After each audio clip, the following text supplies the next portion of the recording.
It's my favorite song, dude. Sister Christian. Sister Christian, know the time has come, and you know that you're the only one to say, okay. Especially means a lot to, people that have sisters. My buddy has a sister. She's hot. Always made me think of that song.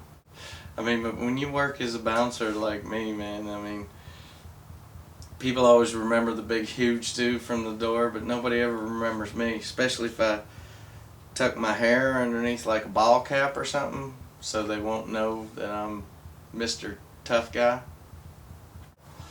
So that was my whole thing, and the owner thought it was genius. She used to have fights every night until I came and I figured out the system.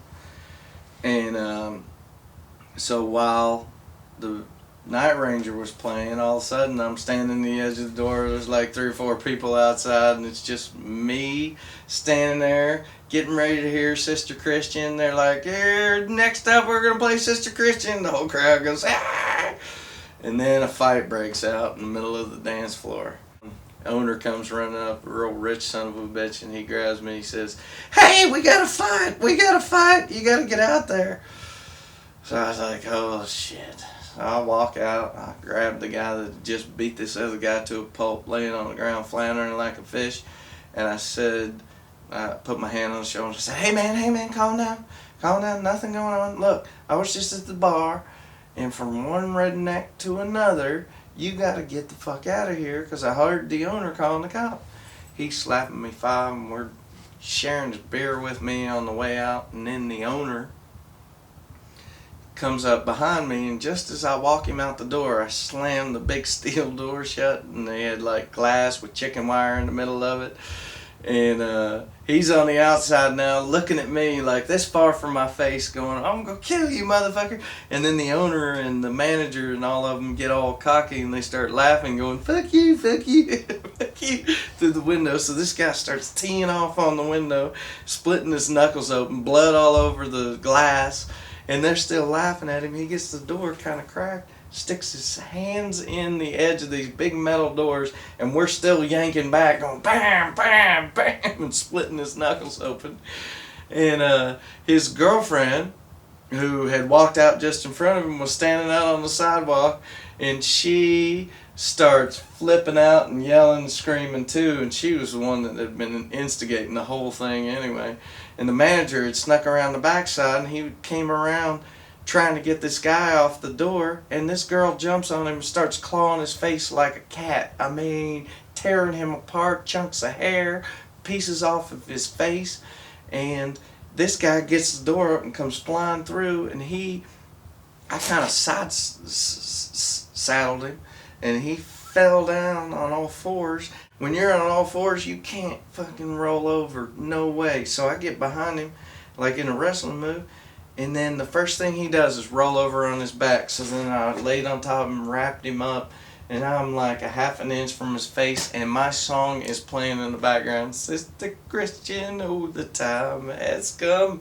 And I'm so mad. I turn around, I look up, and my manager's getting clawed. He finally got upset about it, picked that girl up by her chin, extended it like, Statue of Liberty, and then just took her and slammed her on the fucking ground.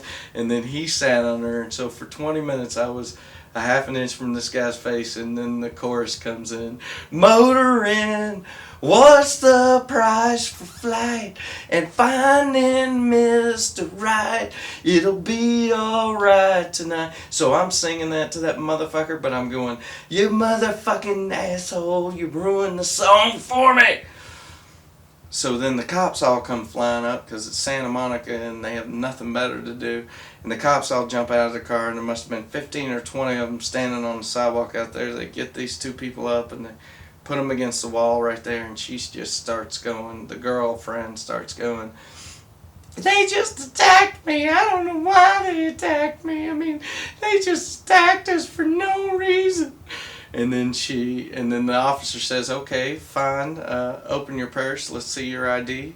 She unzips her purse, and there's a big mug from our bar in there with still like a half a beer in it.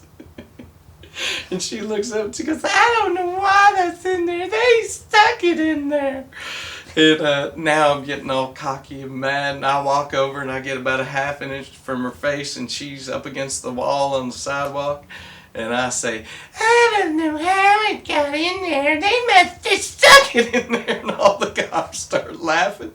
The boyfriend right beside her flips his lid and jumps up and starts swinging.